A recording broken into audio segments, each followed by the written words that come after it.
Hi guys, welcome back to the channel. I'm Office Bloke Dance. I'm Office Bloke Mike. And I'm Office Bloke Max. Here we are, three of us. Indeed, here we are. Patreon's your thing. Check out the link in the description below. Absolutely loads of stuff on there. Yeah. All starting for a bargain price of just £1.50 a month. Yeah. Cheapest chips, as you say. Indeed it This is. is a Patreon request from one of our CEO members. It is, absolutely. It is from Amanda.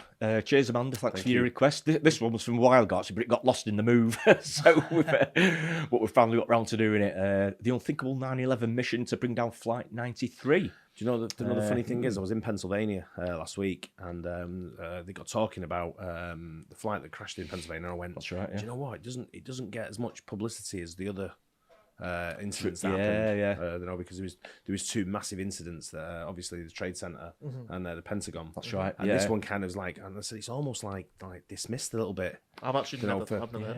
Right, Really? I don't know about the Pennsylvania. Oh, So it's right, okay. so it's kind of like one that doesn't get as much Airtime and stuff like that. Yeah, definitely. Yeah, I think the others have definitely taken precedent, haven't they, because of the sort of like iconic buildings and things like that. So yeah, should we get into it? yeah, let's do it. Sass and I were willing to give our lives that day.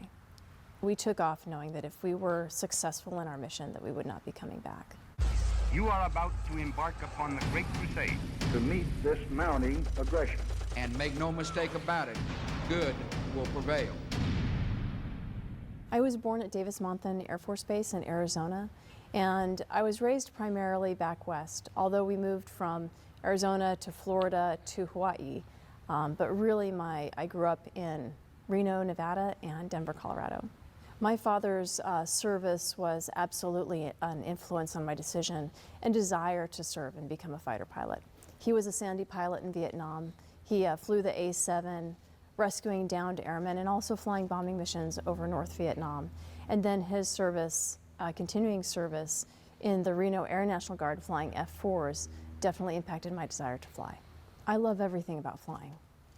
From the challenge to the freedom to the discipline, from the physical sensations to the intellectual demands, everything about flying is transformational. What I loved about the F-16 was all of that in a jet that you just became part of. It wasn't something you flew, it was something you strapped into. I mean, if you thought it, the jet did it. But it was more than just flying, because we've got the tactics and the mission. So I often describe it as playing chess at 500 knots and 9 Gs. I was sitting in a scheduling meeting on the morning of 9/11. It was a skeleton crew in terms of the squadron. We had very few people there that morning, only enough to send up a 3-ship for that morning's flight. So there was a handful of us in that scheduling meeting that morning. We first learned that the World Trade Center was hit when an enlisted troop, David Callahan, interrupted our scheduling meeting and said, an airplane crashed into the World Trade Center. But the way that he said it didn't provide any indication that it was an airliner that had deliberately targeted and aimed itself to crash into the World Trade Center. So we only thought that it was a small general aviation aircraft, like the one you see behind me. And so that's what everyone thought. Didn't I think think that so, yeah. any serious damage had been done because we didn't see the images. It wasn't until David Callahan came back a second time and said a second aircraft hit the second World Trade Center, and it was on purpose, that we got up, we went to the fighter squadron bar, and we saw on the television what everyone else saw that morning. That was when we knew our nation was under attack. The primary challenge that we had that morning was that even though we knew that we needed to get airborne, that we had to protect the nation's capital, we had two primary challenges. One was that as the District of Columbia Air National Guard, we did not have a chain of command, a line of authority that could give us authorization to launch and get airborne to protect and defend the nation's capital. As an Air National Guard unit, our standing chain of command is civilian. For most Guard units, it goes up to the governor. That's how units get ordered to fight forest fires and build sandbags for floods. Our civilian chain of command doesn't go to the mayor of the District of Columbia, it actually goes to the President of the United States, which was not something that he typically utilized. So that chain of command was very difficult for us, because our federal chain of command, which is utilized when we go to war, was not something we were part of. You need to remember that we were not part of an alert unit. We were not sitting alert. And as a matter of fact, the nation had more than decimated our alert capacity after the fall of the Soviet Union in 1991. They had slashed literally cut the Air Force in half. So while we had sat alert at one point in history, we no longer did, which was the other reason why we didn't have any live weapons.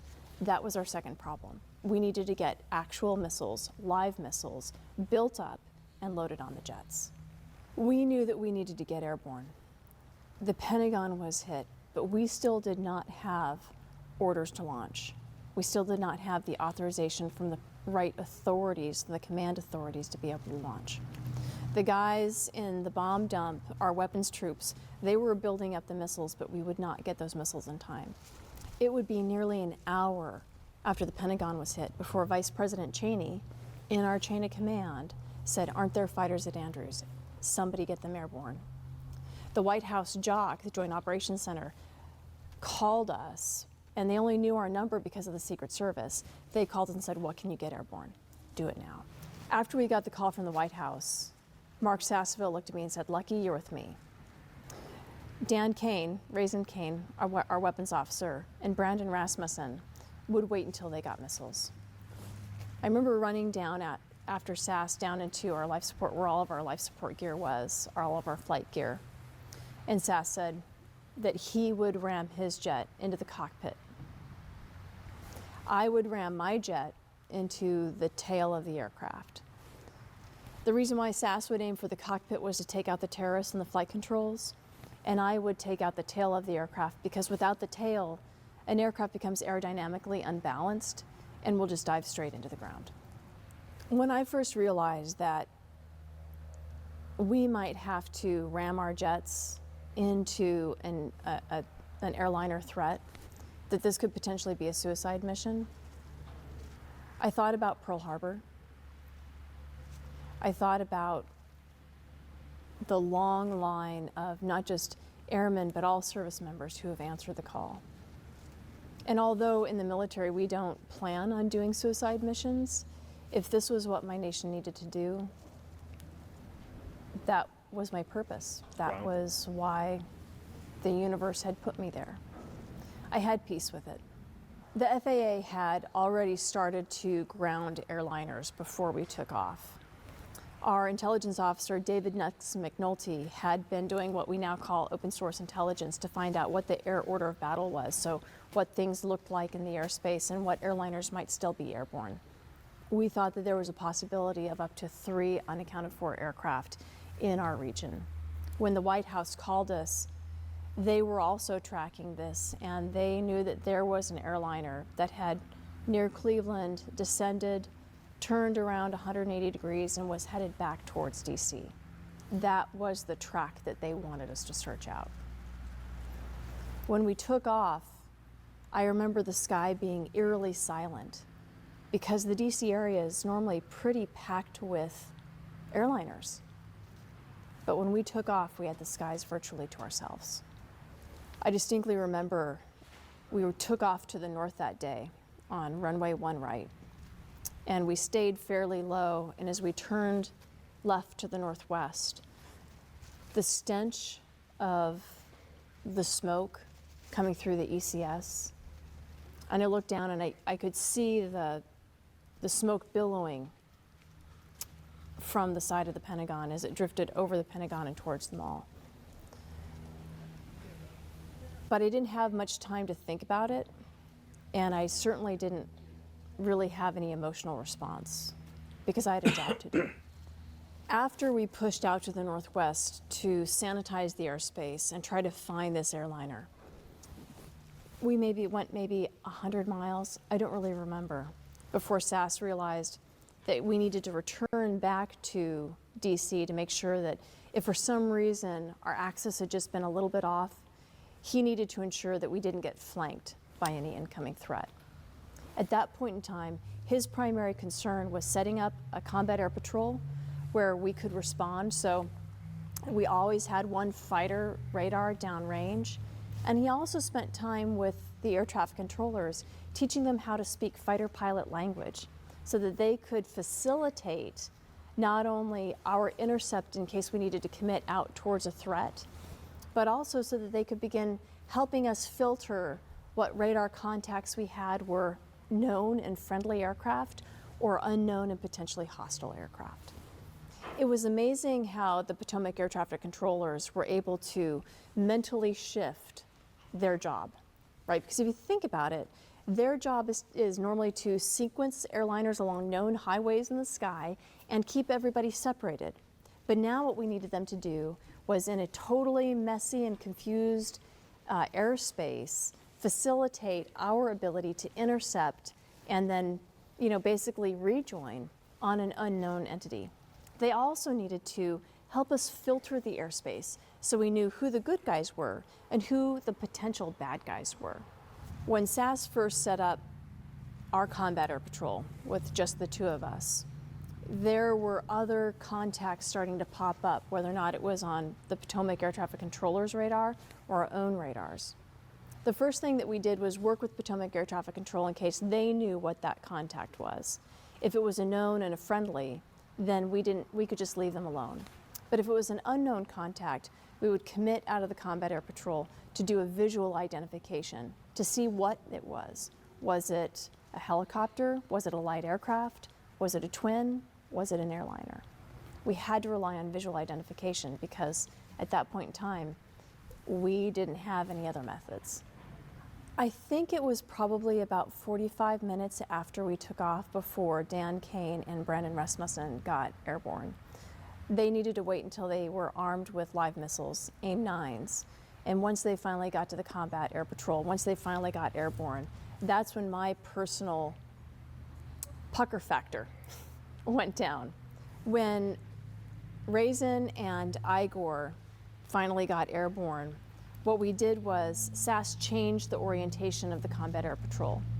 So previously, we had been on a counter-rotating combat air patrol, so one of us was always looking westward. When Raisin and Igor got airborne, what SAS did was reposition the combat air patrol so that it looked more like an X. So SAS took the northwest leg, I had the northeast leg, Raisin took the southwest leg, and Brandon had the southeast leg, so that we could always have, we were basically patrolling different sectors at that point in time. I don't think that we learned about Flight 93 until after we landed from our first sortie, and it might have even been after the second sortie. What we cared about was what was going on in the moment and making sure that we maintained our vigilance and were investigating and protecting the airspace around the nation's capital. During the second mission, we were directed to go over into secure voice and receive a classified notification. SAS and I were tasked to go intercept Air Force One to help escort President Bush back into the DC area. We flew to the northwest to intercept Air Force One and his escorts, and then safely bring him back into the DC area. I think when I landed after the second sortie, first of all, I was exhausted.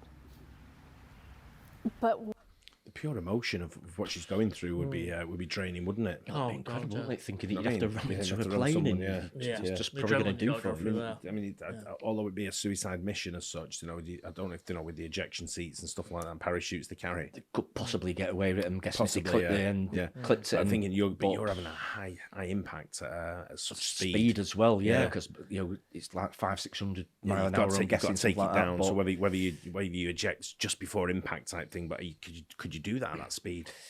but that's it. I mean, they're going so fast. I mean, is it something you could eject and for 2 seconds and hit? sort of like get it on target Yeah. and then Yeah. I don't know. It's But is it, do you risk it, and then if you go up, Because you've got to be speed. Can you eject at a certain speed? Yeah, I don't know how it exactly. works. yeah, true, yeah. and yeah, if not sure about if you're that. 1 little centimetre off Yeah, it's navigation, you miss. then Then the plane's just going into Plane's gone. to wherever, wherever, and then the other one's carrying on, isn't Yeah. it? So, Yeah. wow. But the emotion you can see in her face, the emotion she's Well, carrying. it must with be it. huge, like saying, just Yeah. everything that's going on at the time must have been absolutely terrifying. Yeah, because nobody knew what was coming. No, not Nobody at all. knew what was next. No, and as soon as you saw the images of the Twin Towers and that, it was absolutely terrifying. Wasn't Yeah, it? yeah, For yeah. and I can imagine being right in there as Yeah, well. yeah. It's, wow. what we were prepared to do that day strike me as anything special or anything unusual, because I believe anybody would have been willing to do what Sass and I were prepared to do that day. We took off knowing that if we were successful in our mission, that we would not be coming back. But what we were willing to do that day wasn't unique or special, because anyone, any other service member who had been in our position would have been willing to do the same thing. But to be honest, any American would have been willing to do the same thing. And I can say this with confidence because the passengers on Flight 93 did.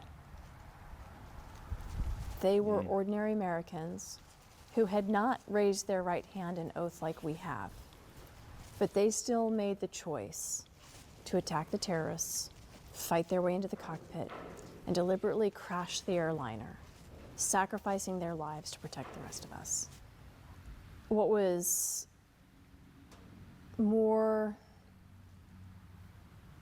impactful to me was the realization that we no longer lived in the same universe that we had lived in before, that the entire world had shifted, the entire world had changed. Yeah, very emotional. It's a very good point. Isn't it? And I think she was right what she's saying there. The passengers took it down, in the end. So I don't know if you know the story. So it was this flight actually it turned over. Was it Cincinnati or Cleveland or somewhere? She said in Ohio. I can't remember where was it off to? Was it going to Washington or? No, I think they were all long haul flights because I think the idea behind it all was that they were all full of fuel. So I think they were all like LA bound and I think they all took off from JFK or Newark or something like that. Coast to coast. And so they were all sort of like, I think one of them might have been Boston actually. Yeah, took off from Boston. I'm not sure if that was the one that took off from Boston. And then he headed. I guess it was heading to the capital. To Washington DC. One had already crashed into the Pentagon. That's right. Two had crashed into the Trade Center. Yeah. And this was another one that was uncounted for. It was heading that way, and then they stormed the cockpit, didn't they? Yeah, basically the passengers on board got to know what was happening. They got phone calls and they said, attacking the Twin Towers, and so they knew exactly what was going on. Right. So they made, like she said, a conscious effort to go and try and get into the cockpit, and which they did, didn't they? Cockpit, and sort of like overthrew them and took the plane down. Sort of like crashed into a field in Pennsylvania. The reason I was talking about Pennsylvania, that's unbelievable. Because I was talking to a guy at football last week at the Penn State game, and he was saying to me that he's from a town. I said, "Where are you from?" And he was telling me, "I'm from a town." He said, "It's actually where Flight 93 crashed." Wow. And I went, "Oh yeah." And Aidan said the same. Aidan went, "What's that about?" Yeah. And I was telling him, he said the same. He went, I'm not familiar with that." Right. Wow. Yeah, so I guess it's an age thing, sort of thing. It's, Maybe it is. Yeah. 'Cause it was I guess you weren't born, were you, at the time? I was 2 months old. When Right. Wow. Yeah. But it was just one of them things where it's incredible story. Just devastating. Yeah. Well, there you go, eh? Yeah. Wow. Yeah. Well, anyway, thanks for the recommendation on that, or the suggestion. Thanks, Amanda. Yeah, we appreciate that, and hope you guys enjoyed it as well. Don't forget to like and subscribe, and see you in the next one. Cheers.